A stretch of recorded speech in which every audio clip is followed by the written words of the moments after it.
Assalamualaikum warahmatullahi wabarakatuh. Pemirsa selamat sore, apa kabar Anda sore hari ini? Alhamdulillahirrahmanirrahim kita bisa berjumpa dalam program Bincang Sore, di mana sore hari ini saya akan membawa atau menghadirkan dua orang narasumber yang sangat luar biasa yang akan memberikan informasi yang sangat penting utamanya bagi Anda yang sangat aware dengan kesehatan, terutama kesehatan mata dan lain sebagainya.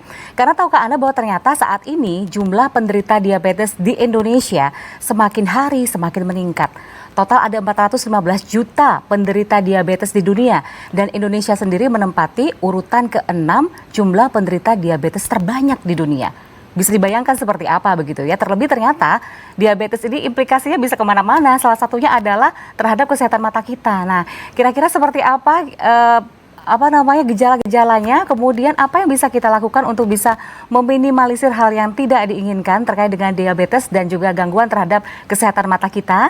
Nah, untuk itu sore hari ini saya kedatangan tamu yang sangat istimewa dari Rumah Sakit Mata Masyarakat Jawa Timur atau biasanya disingkat RSMM Jawa Timur.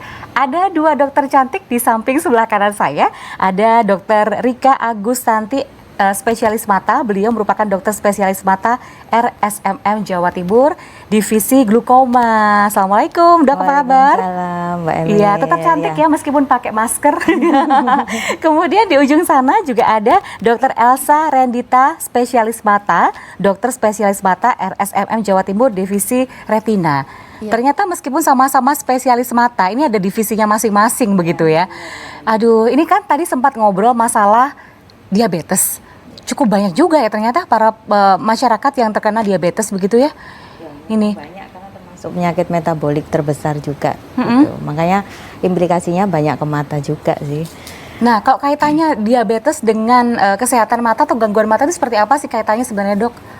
Sebenarnya ada banyak sih implikasinya ke mata, diantaranya adalah katarak, glaukoma atau kelainan retina. Itu bisa disebabkan karena diabetes? Bisa banget. Bisa ya, banget. Memang sebagian besar memang karena penyakit metabolik seperti itu.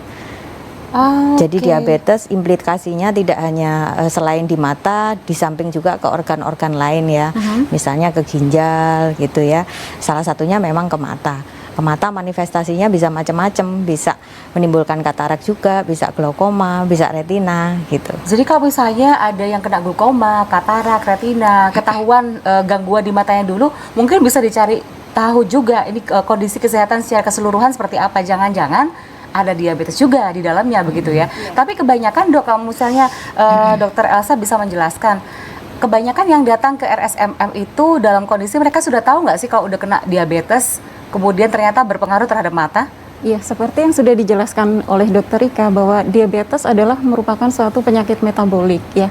Di situ terjadi gangguan dari pembuluh darah, baik pembuluh darah besar maupun pembuluh darah kecil.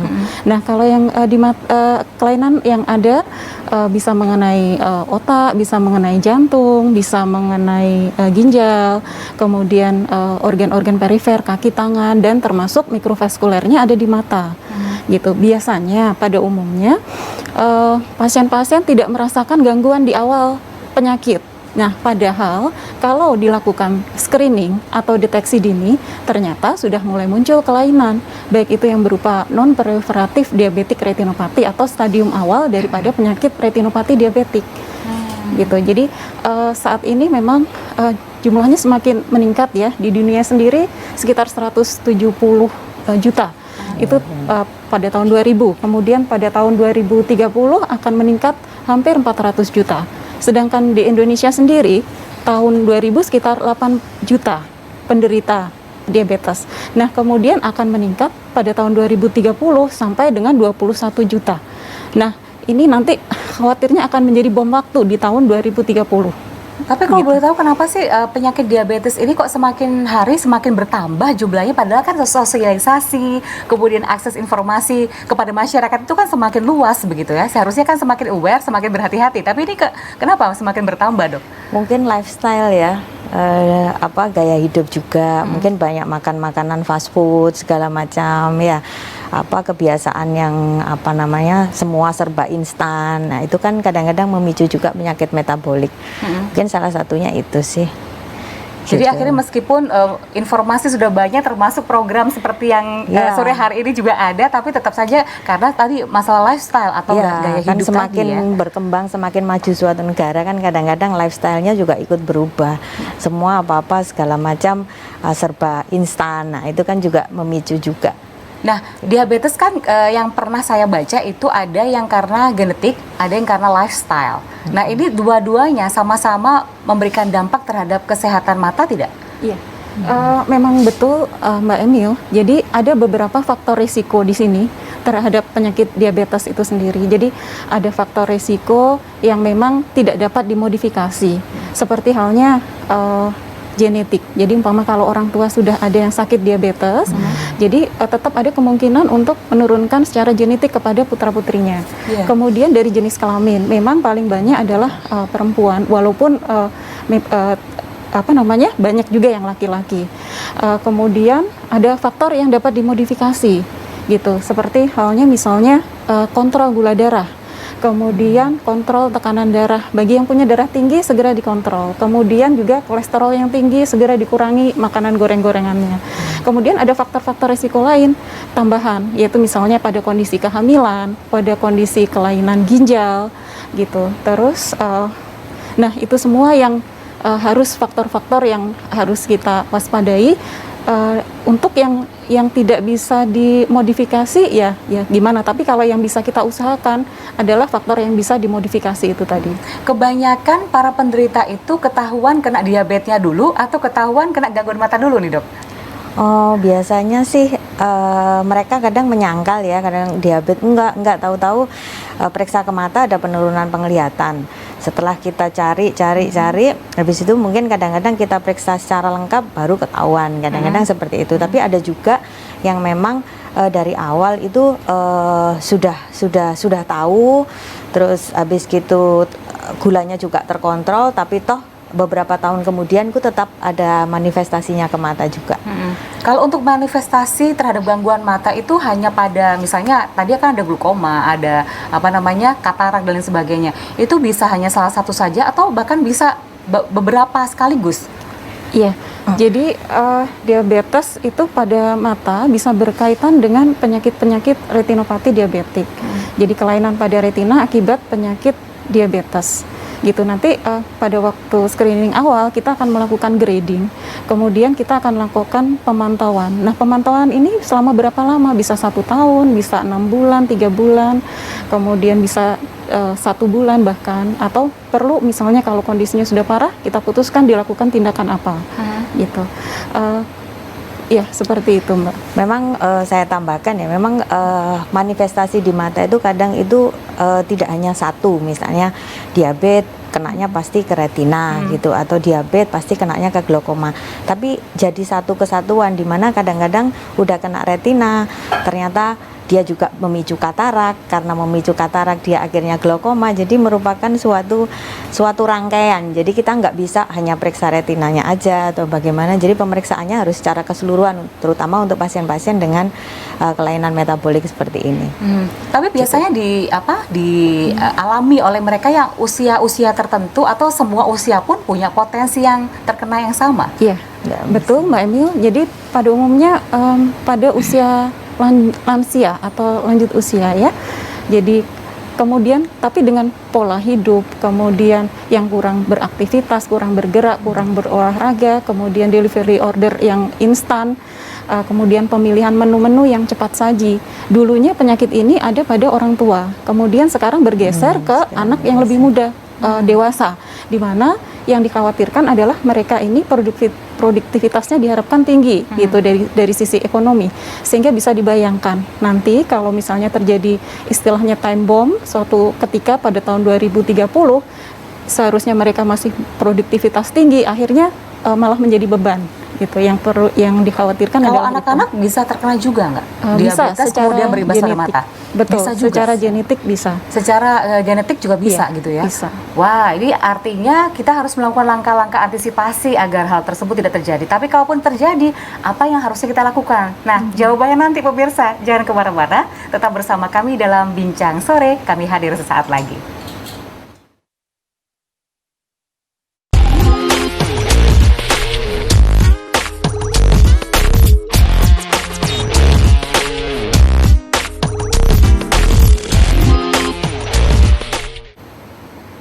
Terima kasih banyak pemirsa, Anda masih bergabung bersama kami dalam Bincang Sore yang kali ini menghadirkan dokter-dokter hebat dari Rumah Sakit Mata Masyarakat Jawa Timur. Dan kita masih berbincang tentang diabetes mellitus dan ini ternyata ada implikasinya terhadap gangguan dan juga kesehatan mata kita.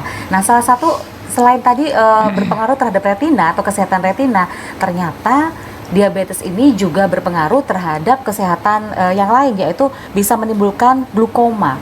Jadi sebenarnya glukoma ini apa sih, Dok? Mungkin dokter bisa menjelaskan kepada pemirsa. Ya, kalau glaukoma kan istilah sering dijuluki sebagai si pencuri penglihatan. Jadi maksudnya pencuri penglihatan di sini adalah penglihatannya itu dicuri secara pelan-pelan sehingga pasien itu kadang tidak sadar bahwa penglihatannya itu makin lama makin menurun sampai baru sadar bahwa penglihatannya itu sudah akan hilang sama sekali. Menurun itu kabur seperti halnya orang bermata minus begitu kah atau bagaimana? Sempitnya menyempit. Jadi kalau pada orang normal kan kita melihat itu luas ya. Saya melihat ke depan, kanan kiri bebas walaupun saya tanpa menoleh. Tapi orang-orang dengan kelainan glaukoma atau kelainan yang menyerang saraf mata itu pandangannya itu jadi menyempit. Jadi pandangan depannya itu sebenarnya masih jelas sehingga itu yang menyebabkan pasien-pasien itu merasa masih belum terganggu karena selama ini pandangannya yang depan itu masih jelas sementara yang samping-sampingnya itu mulai kabur seperti itu, Mbak. Jadi kayak misalnya ada kamera itu kan ada fokus live-nya kayak gitu ya. Kanan itu. kirinya Jadi kabur, fokusnya di tengah saja gitu. Ya. Kadang-kadang mungkin sadarnya misalnya mau ngambil sesuatu nyenggol karena penglihatan sampingnya, penglihatan perifernya itu tidak jelas misalnya, jadi kayak nyenggol sesuatu baru itu mungkin agak ngeh ya bahwa kok ada sesuatu ya dengan penglihatan kita seperti Biasanya itu dialami oleh mereka yang berusia berapa nih, Dok? Oh, sekarang ini nggak pandang usia sih, Mbak ya. Apa namanya, glaukoma bisa juga menyerang dari segala usia, mulai dari bayi. Bayi pun bisa. Bayi ada glaukoma kongenital, ada apa namanya yang juvenile kurang dari 40 tahun, ada juga yang di atas 40 tahun. Seberapa banyak mereka yang terkena glaukoma gara-gara kena diabetes duluan nih? Banyak juga sih, Cukup karena banyak, salah ya? satu faktor penyakit sistemik juga merupakan faktor resiko untuk terjadinya glaukoma di samping genetik ya. Memang awalnya memang ada faktor genetiknya, cuman ada tambahan faktor resiko ya, salah satunya adalah karena penyakit sistemik seperti diabetes itu. Nah, ketika ketahuan nih, aduh ada yang kena glaukoma, apa yang harusnya dilakukan pertama kali nih? Pertama kali harus kita tentukan dulu seandainya glaukoma nih. Glaukoma kan ada jenis-jenisnya, termasuk glaukoma jenis yang mana. Terus tergantung staging saat kita menemukan pasien tersebut dalam keadaan glaukoma. Terus seberapa tinggi tekanan bola matanya itu akan berpengaruh sama terapi yang akan kita pilihkan untuk pasien tersebut. Gitu. Kemudian kan ini ceritanya kena glukomanya gara-gara kena diabetes, akhirnya punya glukoma. Ya. Nah, akhirnya pengobatan antara diabetesnya dengan glukomanya bagaimana? Diabetesnya dulu yang distabilkan atau disembuhkan, atau glukomanya dulu, atau berjalan beriringan nih dua-duanya? Bagusnya memang berjalan beriringan ya, Mbak ya. Di samping kita mengobati glaukomanya, kerusakan karena saraf matanya, juga dibarengi dengan regulasi dari gula darahnya. Karena kalau kita mengobati glaukomanya saja itu tidak akan berhasil baik kalau selama gula darahnya juga masih belum terregulasi. Jadi dua-duanya harus seiring untuk mencapai terapi yang kita harapkan seperti itu, untuk mencegah progresivitas dari kerusakan saraf matanya yang berakibat pada kebutaan. Kalau di RSMM sendiri berapa lama waktu yang dibutuhkan untuk penyembuhan glukoma? Bisa disembuhin nggak sih glukoma ini? Glaukoma kalau sudah memang dinyatakan glaukoma memang tidak bisa disembuhkan. Dicegah juga tidak bisa, tapi bisa kita atur, bisa kita kendalikan gejalanya seperti itu. Tergantung begitu awal kita temukan, maka akan semakin kita masih punya banyak waktu untuk mencegah ke arah kerusakan yang lebih lanjut. Jadi semakin dini diketahui, Benar. semakin mendapatkan tindakan Ya, medis, benar. itu semakin baik Ya, begitu semakin ya? baik. Tapi Jadi kalau misalnya penglihatannya sudah semakin menyempit, itu nggak bisa lagi dilebarin lagi ya? tidak bisa. Glaukoma bersifat irreversible, Mbak Emil. Jadi semakin dini kita ketahui, kita semakin tahu kira-kira planning terapi kita apa untuk pasien itu, sehingga dia memiliki waktu yang agak panjang untuk mencegah progresivitas dari kerusakan saraf matanya untuk jatuh ke arah kebutaan. Di operasi pun juga nggak bisa ya? Untuk mengembalikan penglihatannya maksudnya? Betul. Nggak bisa, Mbak. Tidak bisa. Ya, makanya Jadi kan satu-satunya pencegahan- cara deteksi dini, Ya. sadar kalau misalnya ada sesuatu yang Ya, betul. kayaknya nggak seperti biasa nih dengan mata Ya, saya, langsung betul. bisa Ya. cek kesehatan matanya di RSMM Jawa Timur ya. Atau tadi misalnya pasien-pasien yang sudah punya gangguan metabolik seperti diabetes, nggak usah nunggu ada gejala, nggak usah sampai terus penurunan penglihatan, cek aja rutin untuk melihat saraf matanya. Karena bisa nggak sih misalnya sudah punya diabetes, kemudian saya merasa mata saya baik-baik saja, tapi sebenarnya ada sesuatu dengan matanya. Gimana dok? Iya. Ya, terima kasih atas pertanyaannya Mbak Emil. Jadi dari American Academy of Ophthalmology, jadi sudah merekomendasikan, jadi kalau misalkan pasien-pasien kencing manis atau DM itu ada tipe 1, ada tipe 2, atau DM pada kehamilan. Jadi dari AO sendiri sudah merekomendasikan bahwa pada DM tipe 1, begitu didiagnosa, maka dia dalam kurun waktu 3-5 tahun harus pernah memeriksakan paling enggak sekali. Untuk kemudian di follow up tiap tahunnya apabila tidak ada kelainan. Untuk yang tipe 2, begitu didiagnosis, segera periksa mata, segera periksa retinanya. Kemudian kalau misalnya tidak ada kelainan, di follow up tiap 1 tahun. Tapi pada waktu kehamilan, jadi sebaiknya memeriksakan diri sebelum kehamilan itu sendiri atau pada trimester awal. Kemudian untuk pemantauan selanjutnya kita akan grading, dia termasuk non proliferatif, ringan sedang ataupun berat atau yang lebih buruk. Nah, makin parah penyakitnya, jadi kita harus melakukan pemantauan yang lebih sering, gitu.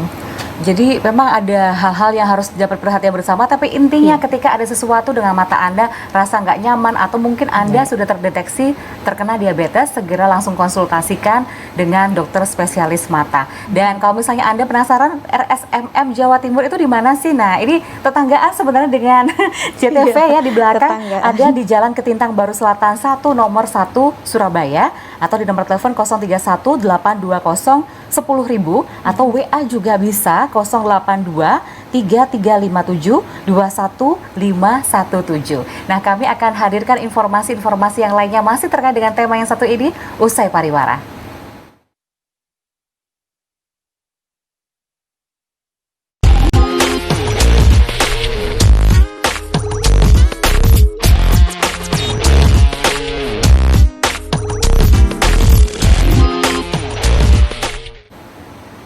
Terima kasih banyak pemirsa, Anda masih bergabung bersama kami dan sore hari ini kita masih berbincang tentang diabetes dan juga kesehatan pada mata. Nah, ada istilahnya yang terkait dengan retina itu ada retinopati diabetika. Ini bagus namanya, tapi tidak bagus kalau mendapatkan itu penyakit yang satu itu. Iya. Itu apa sih dok sebenarnya dok? Iya, betul. Jadi diabetes itu sendiri merupakan suatu kelainan metabolik akibat dari hiperglikemia yang kronis. Apakah itu kelainannya dari sekresi insulin ataupun kerja insulin atau keduanya. Nah, menimbulkan kelainan-kelainan pada pembuluh darah makrovaskuler maupun mikrovaskuler. Nah, yang ada di mata kelainannya adalah pembuluh darah yang mikrovaskuler. Di situ ada dua proses dari patofisiologinya. Jadi ada sumbatan dan ada perdarahan, ada kebocoran maksud saya. Nah, kemudian maaf tadi retinopati mengenai- diabetika itu iya. nanti seperti apa? Apakah implikasinya bisa ke katarak atau gimana gitu? Iya, betul. Jadi untuk retinopati diabetik merupakan suatu kelainan retina akibat penyakit diabetes. Nah, diabetesnya sendiri itu bisa berhubungan dengan kelainan-kelainan pada mata, seperti misalnya dari retinopati diabetik seperti yang tadi sudah disebutkan, kemudian berkaitan dengan katarak. Nah, kataraknya ini ada jenis khusus yang berkaitan dengan diabetes, namanya katarak subcapsularis posterior. Oh, berbeda dengan katarak yang misalnya karena terlalu sering kena sinar matahari misalnya. Iya, berbeda. Jadi Beda, yang tadi karena usia katarak senilis. Jadi yang biasa dialami pada usia lanjut gitu. Di mana kalau misalnya dulunya 65 tahun ya. Tapi kalau misalkan di daerah Indonesia seperti ini kan tropis dekat Katulistiwa, jadi timbulnya katarak juga bisa lebih cepat.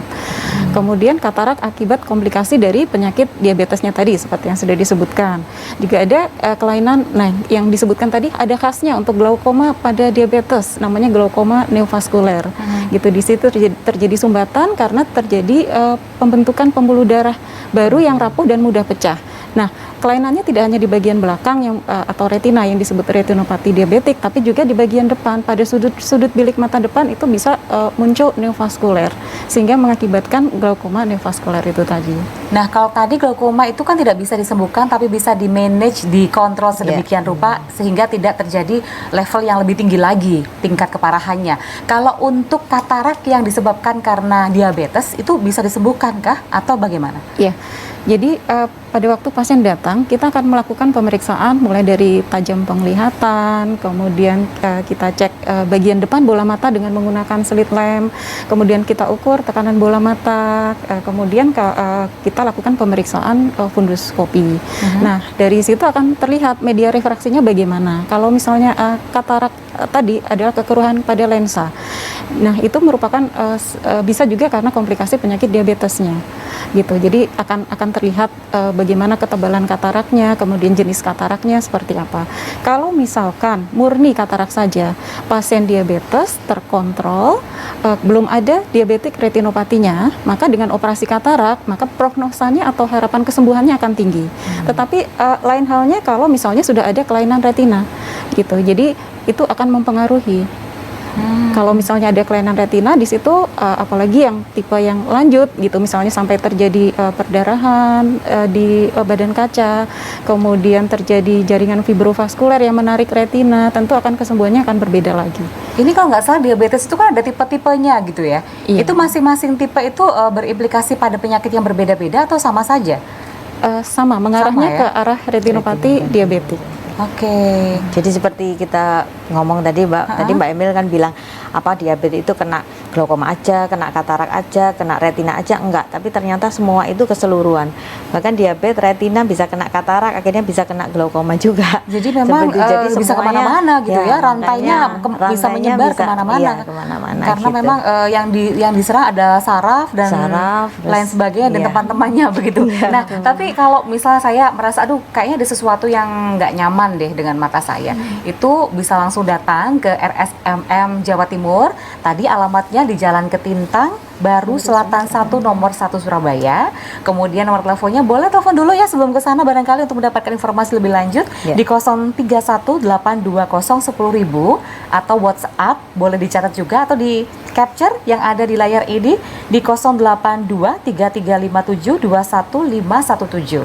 Nah, untuk jam operasionalnya sendiri untuk hari Senin sampai Kamis mulai pukul 7 pagi sampai jam 12 siang. Sementara untuk hari Jumat mulai pukul 7 pagi sampai dengan jam 10. Cuman sekarang kan lagi pandemi. Seringkali orang itu, aduh, saya mau ke rumah sakit takutnya gimana-gimana kayak gitu.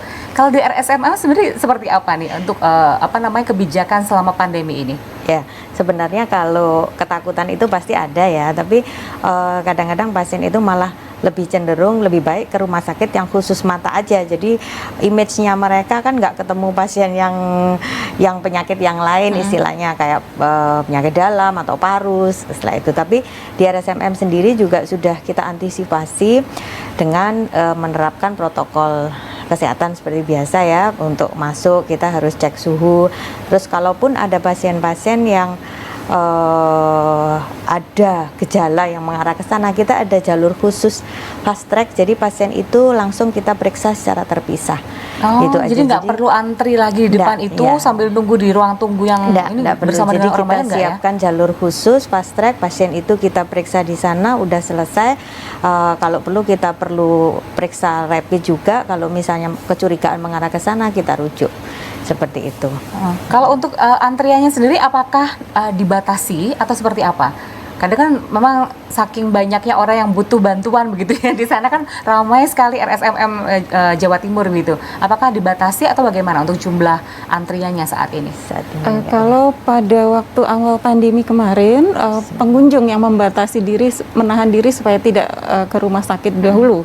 Memang dari himbauan dari Perdami atau dari seminar juga menyatakan di Hanya awal kasus pandemi emergensi. hanya kasus emergensi. Namun kemudian dengan protokol kesehatan sudah mulai kita melonggarkan diri untuk menerima kasus-kasus. Nah, tentunya dengan melakukan screening di pos depan ya. Jadi dengan menggunakan screening EWS Early Warning Score untuk COVID, sehingga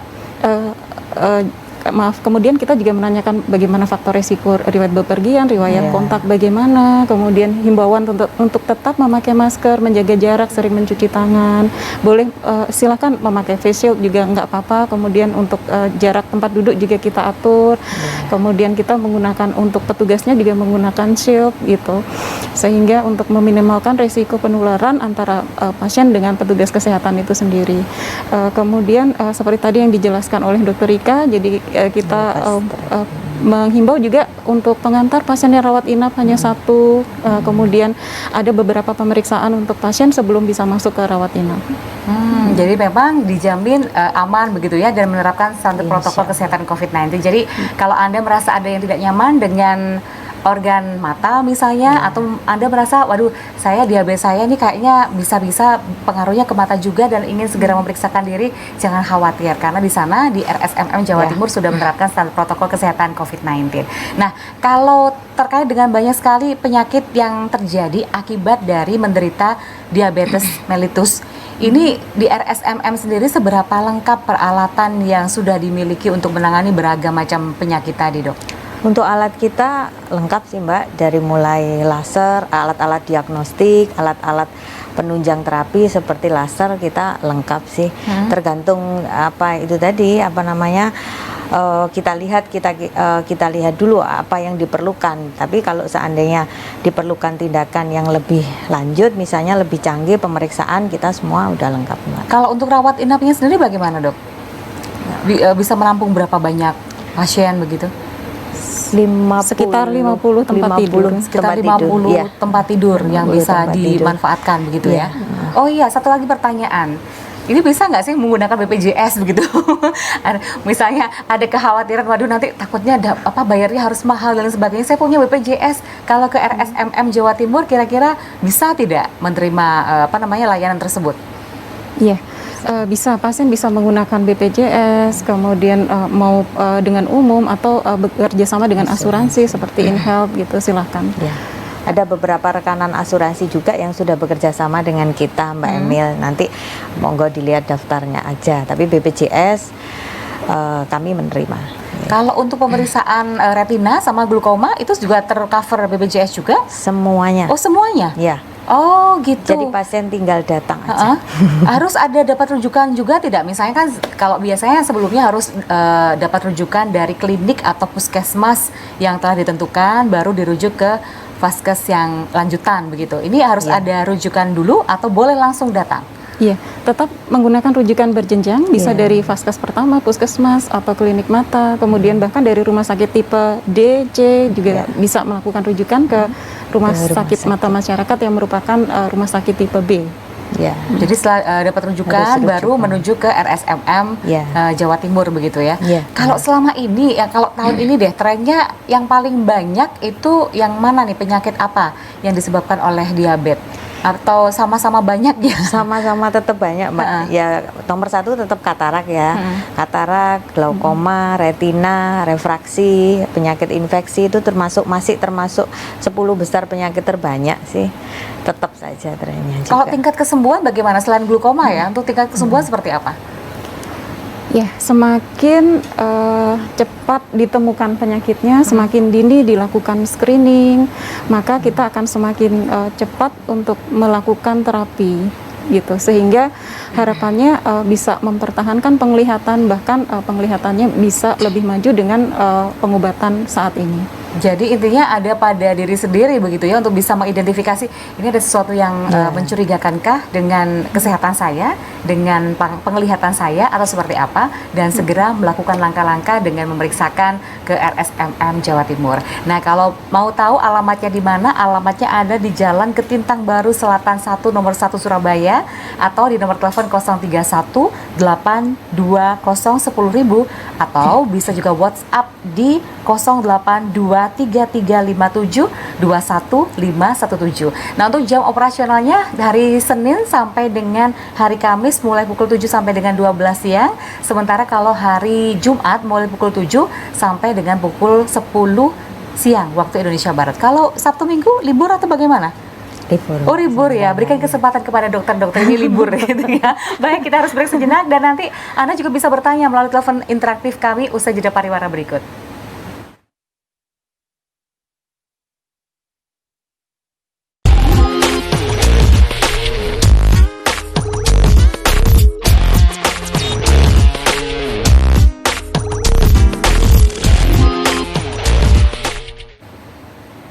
Ya, di segmen ini kami berikan kesempatan untuk Anda untuk bisa berinteraksi dengan dua orang dokter dari RSMM Jawa Timur. Anda bisa telepon langsung ke 031 82 510 atau 82 570. Masih terkait dengan tema kita yaitu diabetes dan juga terhadap impact-nya atau dampaknya terhadap kesehatan mata kita. Nah, tadi sempat disinggung tentang glaukoma, ada juga katarak, ada juga yang namanya yaitu retinopati diabetika. Tapi ada satu lagi penyakit yang ternyata juga bisa menjadi dampak dari keberadaan penyakit diabetes mellitus, yaitu edema makula. Ini penyakit yang seperti apa nih, Dok? Dokter Elsa boleh menjelaskan seperti apa, Dok? Ya, jadi diabetes tadi bisa mengenai lensa, kemudian bisa mengenai retina, kemudian juga bisa mengenai glaukoma. Untuk diabetik makular edem, jadi merupakan suatu kelainan pada retina pada daerah makula akibat adanya penyakit diabetik retinopatinya itu sendiri. Jadi tidak hanya dijumpai pada fase retinopati yang sudah lanjut, akan tetapi dalam fase yang ringan atau sedang pun bisa terkena diabetik makular edem. Ada dua mekanisme di sini, yaitu yang pertama adalah karena kebocoran gitu, kemudian yang kedua karena iskemi, sehingga menimbulkan proses angiogenesis dan menghasilkan pembuluh darah baru yang rapuh yang mudah pecah.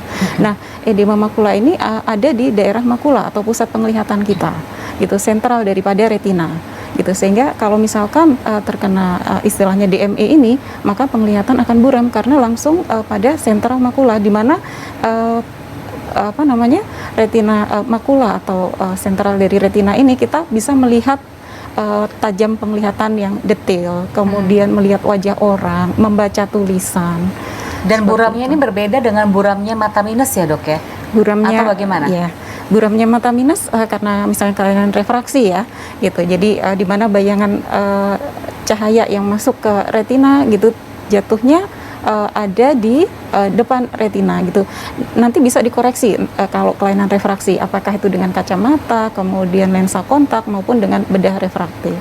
Nah, kalau yang ini koreksinya nanti dengan pengobatan injeksi. Gitu, injeksi atau suntikan langsung ke dalam bola mata yang disebut sebagai suntikan anti VEGF. Gitu. Tapi tingkat kesembuhannya kira-kira berapa persen, Dok? Memang untuk proses suntikan tidak hanya sekali, dalam 1 tahun bisa diulang, bahkan bisa sampai 5 atau 7 kali. Gitu. Baik, Dok, kita sapa terlebih dahulu ya pemirsa yang sudah bergabung bersama kita sore hari ini. Halo, selamat sore. Selamat sore, dengan Bapak atau Ibu siapa? Selamat sore. Iya. Iya, dengan Ibu Tina di Surabaya. Ibu Tina, apa kabar? Baik. ini. Baik, Bu Tina silakan ini mau bertanya kepada Dokter Elsa atau Dokter Rika? yang terkait glukoma ya. Iya, oh iya dengan Dokter Rika ya.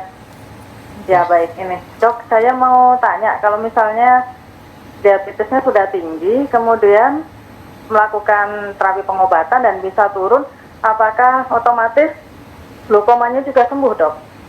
Ini karena ayah saya terkena glukoma, kata dokternya karena diabetes juga pengaruhnya begitu. Baik, terima kasih banyak Terima Bu kasih. Tina. Semoga ayahnya lekas sembuh ya.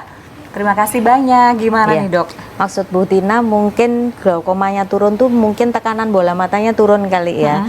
Kan memang glaukoma memang sering dikaitkan dengan peningkatan tekanan bola mata.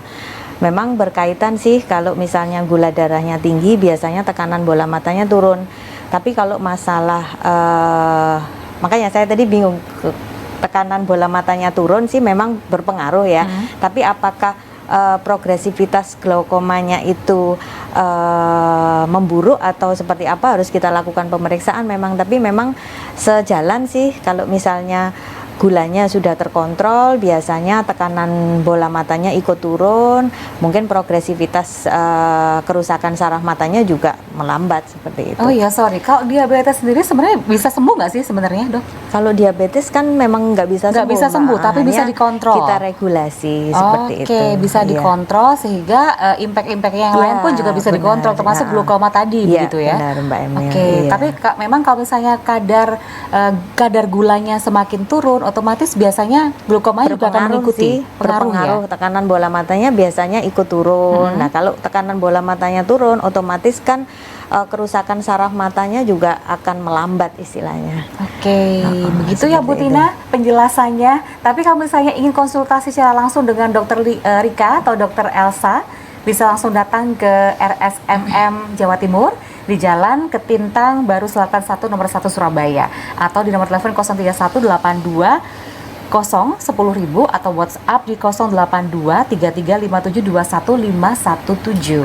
Nah, untuk masa kerjanya atau jam operasionalnya kalau hari Senin sampai dengan hari Kamis pukul 7 sampai 12, sementara kalau hari Jumat mulai pukul 7 sampai dengan pukul 10 siang waktu Indonesia Barat.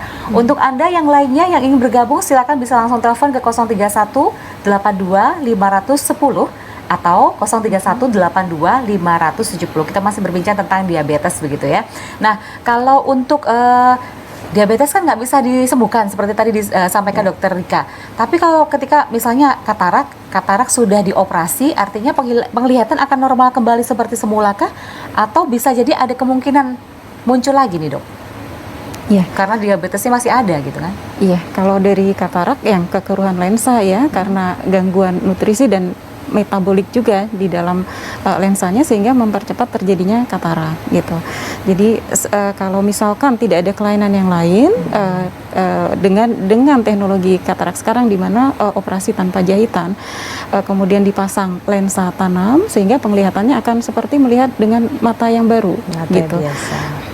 Tapi kalau yang untuk retinopati diabetik ini, kalau misalnya sudah ada kelainan gitu, kita lakukan tindakan-tindakan terapi gitu. Yang diharapkan misalnya sudah terjadi pembentukan pembuluh darah, dia akan beregresi atau dengan terapi tadi akan bisa mempertahankan penglihatan yang masih ada atau bahkan lebih maju. Cuma memang di masyarakat kita datang sudah dalam keadaan gangguan mata, jadi stadiumnya sudah lebih tinggi, sudah lebih berat, tingkat keparahan penyakit lebih berat sehingga semakin sulit kita untuk membantu kesembuhan mata pasien. Baik, ya kita bergabung terlebih dahulu dengan pemirsa di rumah. Halo, selamat sore. Iya, sayang sekali putus. Silakan boleh nyambung lagi dengan kita ya di 031825010 atau 82570. Mumpung ada dua dokter dari RSMM Jawa Timur yang siap untuk bisa berdiskusi dan konsultasi dengan Anda semuanya. Nah, kalau itu untuk yang katarak begitu. Kalau bagaimana dengan penyakit yang satunya yang tadi yang sempat kita obrolin tentang edema makula.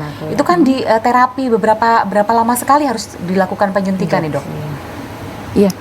Jadi ada beberapa terapi. Jadi kita pilihannya apakah mau di laser, fotokoagulasi, ataukah mau dilakukan injeksi atau penyuntikan bola mata. Gitu. Kalau misalkan tergantung dari indikasinya ya. Jadi untuk laser kita tujukan ke area-area yang memang iskemia, kemudian supaya daerah yang sehat akan tetap sehat. Gitu. Kemudian daerah-daerah yang di luar pembuluh darah sehingga kita bisa menghambat proses neovaskularisasinya atau pembentukan pembuluh darah baru gitu. Tapi dengan makin ke arah ini gitu, jadi ada namanya injeksi anti VEGF, vascular endothelial growth factor. Jadi karena memang pada daerah yang iskemia itu dihasilkan banyak VEGF sehingga kita berikan antinya gitu, sehingga bisa harapannya bisa menghentikan dari penyakitnya. Tapi memang penyuntikannya tidak bisa sekali. Jadi kita akan evaluasi terus. Jadi bisa yang sepanjang ini yang diikuti bisa dalam 1 tahun, 2 tahun, 3 tahun kita akan evaluasi terus. Begitu juga untuk pemeriksaannya juga kita lakukan berkala. Bisa dalam 6 bulan sekali atau misalnya kalau ada perburukan lebih cepat 3 bulan, 2 bulan, 1 bulan gitu. Tapi edema makula ini masih ada harapan untuk bisa sembuh 100% tidak? Atau balik lagi pada lifestyle si pasien ketika dia sudah sembuh kemudian dia gaya hidup pola makan dan lain sebagainya balik lagi seperti semula begitu, itu bisa kambuh lagi gitu ya. Betul, semua itu tergantung dari kontrol gula darah, kemudian pola hidup, pola makan, aktivitas, minum obat anti diabetes atau tidak. Oke, jadi pemirsa memang harus disiplin tinggi begitu ya untuk bisa melakukan pengobatan secara maksimal dan hasilnya pun juga maksimal. Nah, kita sekarang bergabung bersama dengan Bapak atau Ibu di ujung sana. Selamat sore. Halo. Iya, selamat sore Bapak. Dengan Bapak siapa di mana? Bapak Sumarto di Malang. Pak Sumarto, selamat sore. Silakan Pak Sumarto. Ya. Halo. Iya, silakan Bapak. Ada pertanyaan apakah? Oh ya. Ini. Ya. Selamat sore. Jadi saya punya. Halo. Iya, silakan Pak. Boleh langsung Bapak. Ya. Jadi kemarin anak saya.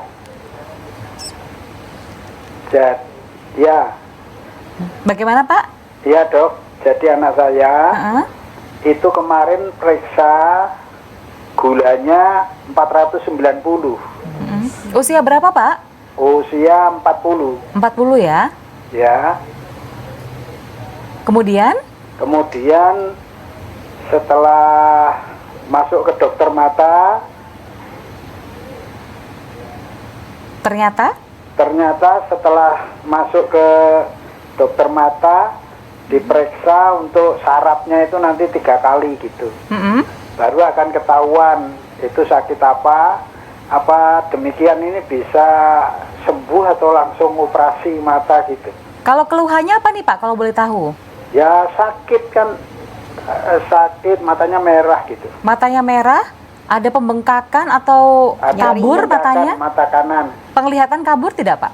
Kabur. Kabur ya? Ya. Ada pembengkakan barangkali?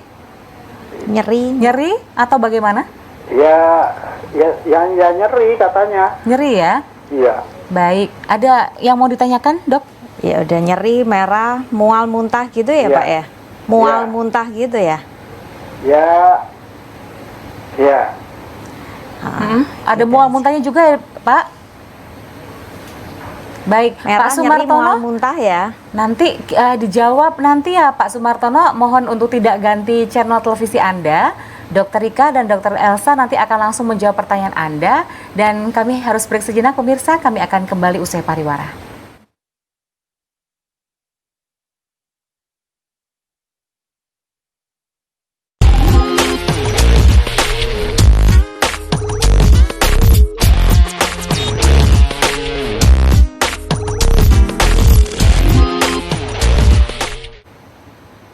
Senang sekali Anda masih bergabung bersama kami dalam Bincang Sore, dan tentu dengan harapan besar kita semua senantiasa mendapatkan perlindungan dan kesehatan dari Tuhan Yang Maha Esa, termasuk juga kesehatan mata tentu saja.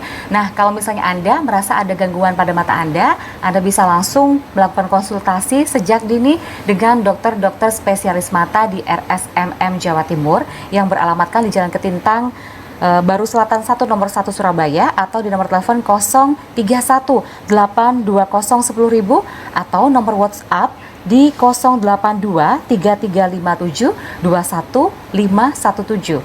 Atau kalau misalnya Anda ingin mengetahui informasi-informasi terkait layanan maupun barangkali ada promo begitu ya untuk tertentu, misalnya Relax Smile dan sebagainya, atau lasik dan lain sebagainya, itu bisa langsung lihat di Instagram dari RSMM Jawa Timur, yaitu @rsmm_jatim. Semuanya lengkap ada di sana.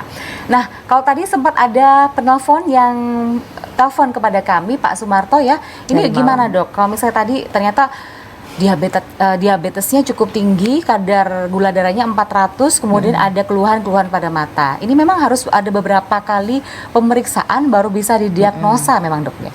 Ya, kalau saya nggak menyimpulkan dari Pak Sumarto tadi ya, ada gejala mata merah, nyeri, terus habis gitu ada mual muntah, gula darahnya tinggi, kemungkinan sih ada hubungannya dengan glaukoma akut ya. Kalau mata merah, mendadak, nyeri, mual muntah, kemungkinan karena tekanan bola matanya tinggi. Memang tidak bisa kita langsung melakukan tindakan, mungkin harus kita evaluasi dulu, dan mungkin kita tunggu reda dulu mata merahnya, perlu pemeriksaan yang lain, baru setelah itu kita evaluasi juga kira-kira tindakan apa yang akan kita ambil, yang pertama. Yang kedua juga dalam kita melakukan tindakan kita harus melihat gula darahnya juga. Seandainya dalam keadaan gula darah yang tinggi, kita juga tidak bisa melakukan tindakan. Jadi tunggu regulasi gula darahnya stabil dulu, baru kita bisa menentukan tindakan apa yang kita ambil. Misalnya mau dilakukan laser atau dilakukan pembedahan, itu semua terkait dengan menunggu gula darahnya stabil dulu. Mungkin sementara terapi untuk putranya Pak Sumarto mungkin hanya obat-obatan saja.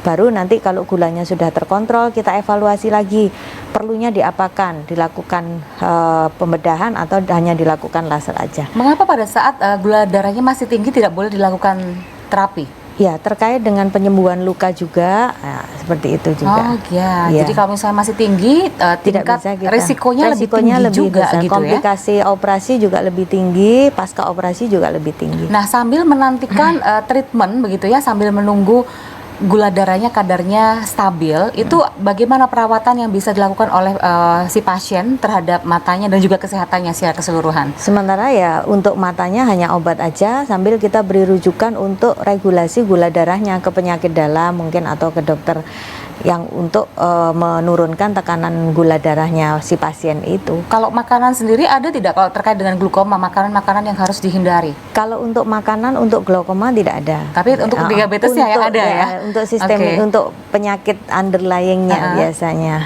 yang harus pantangannya di situ. Diabetes ya sesuai dengan pembatasan nutrisinya gitu. Baik, untuk pemirsa di rumah yang bisa jadi sudah punya diabetes mellitus gitu ya Dokter Elsa, kemudian apa yang harus dia lakukan agar diabetes ini tidak berimpact terhadap kesehatan matanya? Ada tidak tertentu yang harus dilakukan?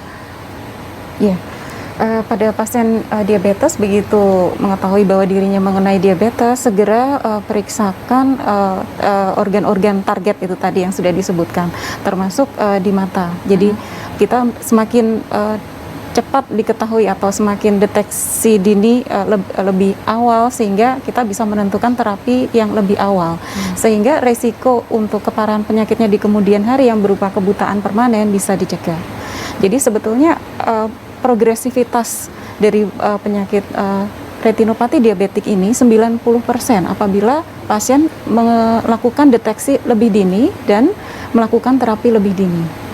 maka semakin dini diketahui, semakin dini mendapatkan perawatan dari dokter spesialis mata akan semakin baik karena risikonya tidak semakin tinggi begitu ya untuk level tingkat keparahannya begitu. Iya, Ada sesuatu tidak yang mau disampaikan kepada pemirsa di rumah, Dokter Rika, terkait dengan apa yang bisa dilakukan oleh pemirsa begitu agar tetap sehat?